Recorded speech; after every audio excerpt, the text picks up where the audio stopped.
Hi, good evening all. நம்ம students எல்லாருமே நாளைக்கு வந்து குரூப் 4 எக்ஸாம் எழுத போகிறீங்க இல்லையா?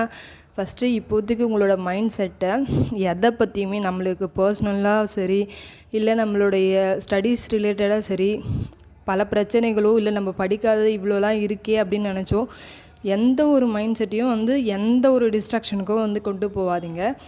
ரொம்ப காமாக எதை பற்றியும் திங்க் பண்ணாமல் சைலண்ட்டாக நீங்கள் உங்களோட பர்சனல் ஒர்க்கை பாருங்கள். இப்போ வந்து புதுசாக ஏதோ படிக்க போகிறோன்னு நினச்சி படிச்சுட்டு இருக்காதீங்க. ஃபஸ்ட்டு என்னென்னா, நாளைக்கு எக்ஸாமுக்கு வந்து பிளாக் கலர் பால் பாயிண்ட் பென்னை வந்து எடுத்துகிட்டு போங்க. அது மட்டும்தான் வந்து அலோடு. நாளைக்கு போகும்போது பிளாக் கலர் பால் பாயிண்ட் பென்னை வந்து மறக்காமல் எடுத்துகிட்டு போங்க. ஃபஸ்ட்டு கொஷின்ஸை எப்படி ஹேண்டில் பண்ணணுன்றது எனக்கு தெரிஞ்ச அளவுக்கு நான் சொல்கிறேன்.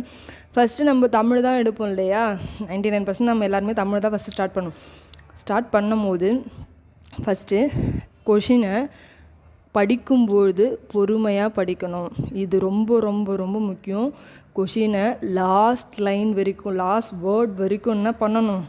பொறுமையாக படிக்கணும். அந்த இடத்துல நீங்கள் பொறுமையாக படிக்கும்போது உங்களோட மைண்டில் கண்டிப்பாக தெளிவான ஒரு ஆன்சர் வந்து கிடச்சிரும். கரெக்டான ஆன்சர் உங்களுக்கு கண்டிப்பாக தோணும். ஏன்னா நம்ம எல்லாருமே நல்லா தான் படிச்சிருக்கோம். கரெக்டான ஆன்சர் வந்து தோணிடும். அப்போது படிக்கும்போது அந்த ஸ்லோ மோஷன்ஸ் வந்து கீப்பப் பண்ணணும். ஆன்சர் கரெக்டாக கண்டுபிடிச்சிட்டிங்கன்னா உடனே என்ன பண்ணணும்? ஃபஸ்ட் கொஷினோட ஆப்ஷன்ஸு ஓஎம்ஆர் ஷீட்டில் ஏபிசிடின்னு இருக்குமா? எந்த ஆப்ஷன் வந்து கரெக்டான ஆப்ஷனோ அந்த இடத்துல ஷேட் பண்ணும் போது ஒரு ஸ்லோ மோஷன், ஒரு ஃப்ராக்ஷன் ஆஃப் செகண்டை வந்து ஸ்லோனஸ் வந்து நம்ம என்ன பண்ணணும்? கீப்பப் பண்ணணும். ஏன் இப்படி சொல்கிறேன் அப்படின்னா, இந்த 2 விஷயந்தான் ஒருத்தரோட சக்ஸஸை வந்து கீப்பப் பண்ணுறதுல வந்து ரொம்ப ரொம்ப ரொம்ப மெயின் ஃபேக்டராக இருக்குது.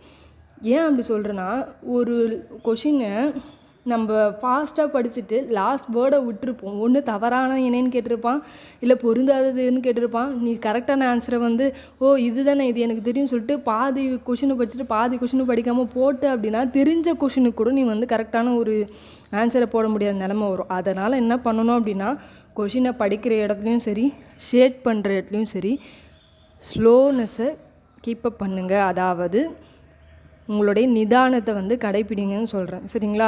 இப்படி பண்ணும்போது கிட்டத்தட்ட நம்ம தமிழை பொறுத்த வரைக்கும் ஒரு 97-99 கொஷின்ஸ் வந்து நீங்கள் எப்படி வரும்? ஒரு ஃப்ளோலேயே வருமா? அப்போது எல்லாமே முக்கால்வாசி நம்ம தமிழில் சூப்பராக பண்ணுவோம். அப்போது உங்களை அறியாமையும் உங்களுக்குள்ளே ஒரு தன்னம்பிக்கை வந்துடும். அடுத்து 100 கொஷின் 101 போகும்போது ஜிகே ஸ்டார்ட் ஆகும்போது என்ன ஆகும் அப்படின்னா, அதுலேயும் நம்ம படித்த கொஷின்ஸ் தான் வரும். நம்பிக்கையோடு இருப்போம், நம்ம படித்த கொஷின்ஸ் தான் வரும். அதையும் எப்படி ஹேண்டில் பண்ணோம்? இதே மாதிரி தான். அந்த இடத்துல ஒரு கேஸு தெரியாத கொஷின் ஏதாவது வருது அப்படின்னா அதை எப்படி ஹேண்டில் பண்ணணும்னு பார்த்தீங்கன்னா, ஃபஸ்ட்டு அந்த கொஷினை நிதானமாக படிக்கிறீங்களா? அந்த கொஷினை பற்றி ஒரு ஐடியா உங்களுக்கு கண்டிப்பாக கிடைக்கும்.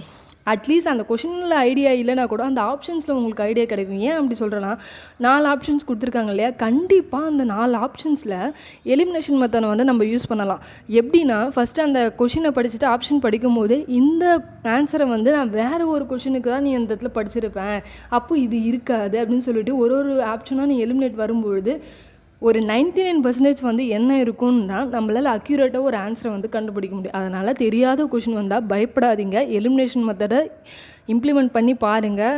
கண்டிப்பாக அது யூஸ் ஆகும். தெரியாத கொஷின் ரொம்ப சுத்தமாக எனக்கு ஐடியாவே இல்லைன்ற கொஷினுக்கு மட்டும் தான் நான் இது சொல்கிறேன். அதை வந்து இம்ப்ளிமெண்ட் பண்ணி பாருங்கள். எந்த அளவுக்கு கை கொடுக்குதுன்னு நம்ம பார்ப்போம். தெரியாத கொஷின் தெரிஞ்ச கொஷினே நம்ம ஒரு 100 கொஷின்ஸ் போடும்போது ஒரு அந்த தன்னம்பிக்கையோடு அடுத்த கொஷின் நம்ம ஹேண்டில் பண்ணும்போது தெரியாத கொஷினுக்கு கூட ஒரு கரெக்டான ஆன்சரை நம்ம தெளிவாக கண்டுபிடிக்க முடியும். அதனால தான் நான் சொல்கிறேன், ஃபஸ்ட்டு கொஷின்ஸை படிக்கும்பொழுது நிதானத்தை கடைப்பிடிக்கணும்.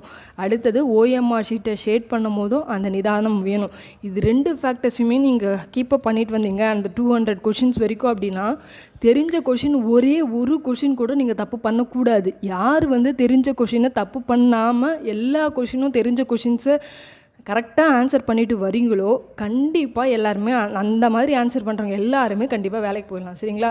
அதனால் தெரிஞ்ச கொஷினை தப்பு பண்ணாமல் வந்தாலே 100% நம்ம எல்லாருமே வந்து ஜாபுக்கு போயிடலாம், ஒரு நல்ல போஸ்டிங்க்கு. ஓகேவா?